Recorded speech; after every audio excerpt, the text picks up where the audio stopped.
ओम नमः शिवाय। स्वागत है आप सभी का आपके अपने YouTube चैनल भक्ति विभूति पर।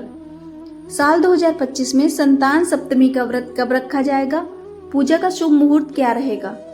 हिंदू धर्म में संतान सप्तमी व्रत का विशेष महत्व है। यह व्रत माताएं अपने बच्चों की लंबी आयु, अच्छे स्वास्थ्य व खुशहाली के लिए करती हैं। यह व्रत हर साल भाद्रपद मास के शुक्ल पक्ष की सप्तमी तिथि को किया जाता है। इस व्रत में भगवान शिव, मां पार्वती व श्री गणेश के पूजन का विधान है। संतान सप्तमी को ललिता सप्तमी के नाम से भी जानते हैं। इसके अलावा इसे देश के अलग अलग भागों में अलग अलग नाम से जाना जाता है, जैसे मुक्ताभरण सप्तमी, संतान सप्तमी और दुबड़ी सप्तमी के नाम से जाना जाता है। मुख्य रूप से राजस्थान में इसको दुबड़ी सप्तमी कहा जाता है, जबकि देश के अन्य भागों में इसे संतान सप्तमी और मुक्ताभरण सप्तमी के नाम से जाना जाता है। हिंदू धर्म में इस व्रत को खास माना गया है। कहते हैं कि मां पार्वती अपने भक्तों को कभी निराश नहीं करती। आइए जानते हैं साल 2025 में कब रखा जाएगा संतान सप्तमी का व्रत। इसका क्या है महत्व? यदि कोई महिला लंबे समय से संतान की कामना कर रही है तो संतान सप्तमी के दिन उसे निर्जला व्रत रखकर भगवान शिव व मां पार्वती का पूजन करना चाहिए। पूजा के दौरान भोलेनाथ को एक सूती धागा अर्पित करें और फिर संतान सप्तमी की व्रत कथा सुनें। पूजा संपन्न होने के बाद भोलेनाथ को अर्पित किया गया सूती धागा अपने गले में धारण कर लें। ज्योतिष शास्त्र के अनुसार यह उपाय बेहद ही फलदायी माना गया है। संतान सप्तमी का व्रत संतान की सुख समृद्धि के लिए रखा जाता है। ऐसे में इस दिन कुछ ज्योतिष उपाय भी अपनाए जा सकते हैं। संतान सप्तमी के दिन शाम के समय भगवान शिव व माता पार्वती को गुड़ के बने हुए 7 पुए का भोग लगाएं। इस उपाय को करने से संतान के जीवन में आ रही सभी परेशानियां व बाधाएं दूर होंगी। संतान सप्तमी की पूजा के लिए विभिन्न सामग्री की आवश्यकता होती है। इस पूजा के लिए सबसे पहले भगवान शिव व मां पार्वती की प्रतिमा या चित्र की आवश्यकता होती है, जिन्हें पूजा स्थल पर स्थापित किया जाएगा। पूजा के लिए एक लकड़ी की चौकी पर लाल वस्त्र बिछाया जाता है। इसके साथ ही एक कलश में जल भरकर उसमें सुपारी, अक्षत और सिक्का डालकर आम के पल्लव से सजा लें। पूजा की अन्य सामग्री में रोली, मौली, केले के पत्ते, फल और फूल शामिल करें।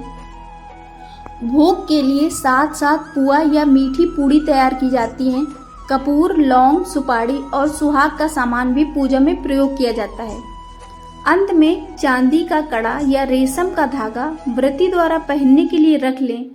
इन सभी वस्तुओं का प्रयोग संतान सप्तमी की पूजा को विधिवत और पूर्ण रूप से संपन्न करने के लिए किया जाता है। संतान सप्तमी की पूजा विधि। पूजा के दिन ब्रह्म मुहूर्त में उठकर स्नान करें और स्वच्छ कपड़े पहनें। व्रत का संकल्प लें। गुड़ और आटे को मिलाकर 7 पुआ खीर आदि तैयार करें। गंगा जल छिड़ककर पूजा स्थल को शुद्ध करें। लकड़ी की चौकी पर लाल वस्त्र बिछाएं और भगवान शिव और माता पार्वती की प्रतिमा या चित्र स्थापित करें। कलश में जल, सुपारी, अक्षत और सिक्का डालें और उस पर आम का पल्लव लगाएं। कलश के ऊपर चावल की प्लेट में दीपक जलाएं। भगवान को चढ़ाने वाले पुआ और खीर को केले के पत्ते में बांधकर पूजा स्थल पर रखें। फल, फूल, धूप और दीप से विधिवत पूजा करें। चांदी के कड़े को शिव परिवार के सामने रखकर दूध और जल से शुद्ध करें, फिर उसे दाहिने हाथ में पहनें। संतान सप्तमी व्रत कथा सुनें और पूजा के अंत में भगवान का आशीर्वाद लें। दोपहर 12 बजे के बाद पूजा समाप्त करें।